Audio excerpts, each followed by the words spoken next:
Great, teman-teman. Hari ini temanya adalah adult but dead, the danger of living independently without God. Dewasa tapi mati, bahwa itulah bahayanya hidup mandiri tanpa Tuhan. Alright, welcome back in this Andre Sabat channel, my quality time with Jesus. Alright, teman-teman,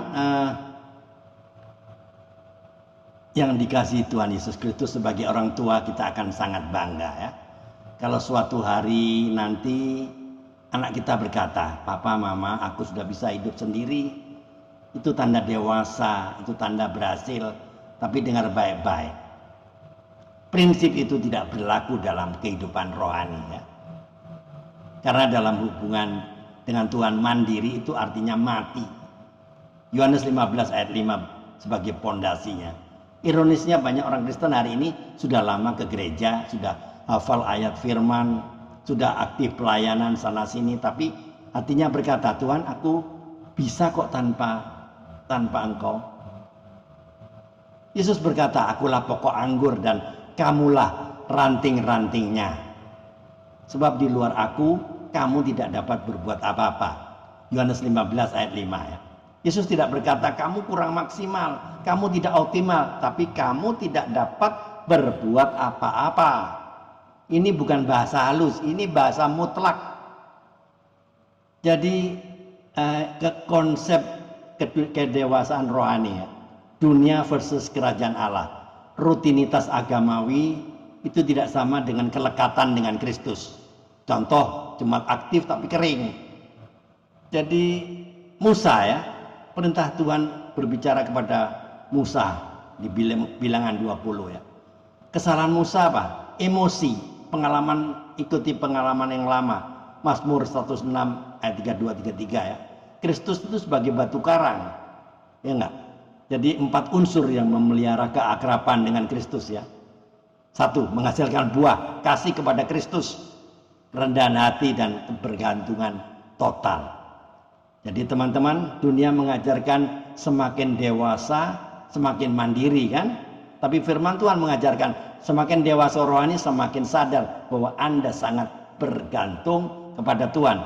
Kedewasaan rohani itu bukan merasa kuat, merasa pintar, merasa berpengalaman, tapi kerendahan hati untuk mengakui keterbatasan diri dan bergantungan penuh kepada Kristus.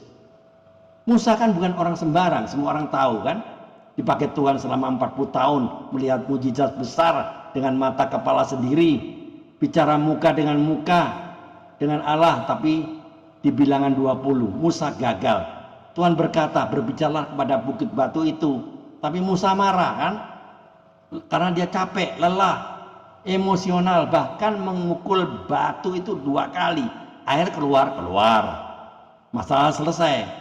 Bangsa Israel bersukacita, tapi Tuhan berkata, "Engkau tidak akan masuk ke tanah perjanjian." Kenapa? Karena Musa mengganti ketaatannya dengan pengalaman lama, mengganti iman dengan emosi, mengganti ketergantungan dengan rasa mampu. Tuhan hanya menyuruh bicara dengan batu, tapi karena kesal, Musa memukul batu sampai 2 kali. Mazmur 106 ayat 33. Ia berbicara dengan tergesa-gesa karena sakit hati ya. Bayangkan, ranting bisa berkata ke pokok anggur, "Terima kasih, selama ini aku sudah dewasa, aku mau mandiri, aku mau cabut sedikit saja." Tidak berdosa, tidak jahat, tidak melawan, cuma cabut. Hasilnya apa? Tidak langsung mati, masih hijau sebentar, lalu kering, rapuh, mati. Lucu ya. Ya itulah, banyak orang Kristen tidak meninggalkan Tuhan, cuma tidak lagi melekat.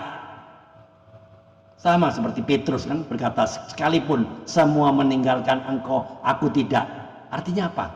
Tuhan, aku kuat, aku sanggup. Ini kesombongan. Beberapa jam kemudian, bukan cambukan, bahkan bukan pedang yang mengganggu Petrus, bukan, hanya suara ayam berkokok, ya enggak? Dan Petrus menangis waktu itu. Kenapa jatuh? Karena percaya kepada dirinya sendiri, bukan kepada Tuhan. Love is sacrifice. Ada quote yang hari ini saya terkesan ya. Love is sacrifice. If you don't want to sacrifice, it means there is no love. Kasih itu pengorbanan. Jika tidak mau berkorban, itu berarti tidak ada kasih. Kasih kepada Kristus. Bukan cuma lagu-lagu ya, bukan cuma air mata, tetapi mau tetap melekat meskipun capek, mau taat walaupun egonya terluka. Jadi pesan moralnya apa? Kedewasaan rohani bukan kemandirian dari Tuhan. Kedewasaan rohani itu adalah ketergantungan yang disadari. Jadi 4 tanda-tanda orang yang melekat pada Kristus ya. 1, menghasilkan buah. 2, mengasihi Kristus. 3, hidup dalam kerendahan hati. 4, sadar bahwa tanpa Tuhan dia tidak bisa apa-apa. Teman-teman, pas obedience does not guarantee future faithfulness. Ketaatan masa lalu tidak menjamin kesetiaan hari ini. Spiritual maturity is not independence from God, but total dependence on Him. Kedewasaan rohani bukan kemandirian dari Tuhan, melainkan ketergantungan total kepadanya.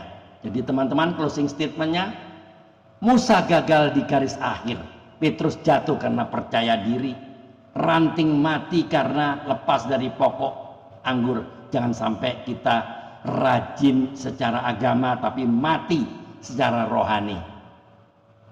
Tinggallah di dalam Kristus bukan sesekali, bukan kalau sempat, tapi setiap hari, setiap saat. Jangan gagal di garis akhir ya. Tinggallah di dalam Kristus setiap hari. Teman-teman, tolong jawab pertanyaan ini. Renungkan baik-baik. 1, apakah Anda masih sungguh-sungguh bergantung kepada Tuhan? 2, emosi apa yang sering membuat Anda tidak taat seperti Musa? 3, apakah Anda lebih mengandalkan pengalaman rohani daripada suara Tuhan hari-hari ini? Terakhir, 4, buah apa yang nyata dalam hidup Anda saat ini? Tolong dijawab dan renungkan sama-sama ya. Jawab jujur. Amin. Mari kita tunduk kepala, kita berdoa. Tuhan Yesus, ampuni kami jika sering merasa mampu tanpa Engkau. Ajari kami untuk tinggal di dalam hidup bergantung penuh kepadamu. Kami mau berbuah bukan karena kekuatan kami, tapi karena Engkau. Karena kami juga melekat kepada Engkau. Di dalam nama Tuhan Yesus Kristus kami berdoa dan mengucap syukur. Amin. Teman-teman, jika video ini, YouTube ini memberkati Anda, silakan dibagikan kepada teman-teman yang lain agar teman-teman juga bisa diberkati. Keep on fire, keep on moving. Ayo, tiada hari tanpa bersaksi tentang Kristus, tiada hari tanpa memenangkan jiwa. Ayo, mikir. Tuhan Yesus memberkati. Amin.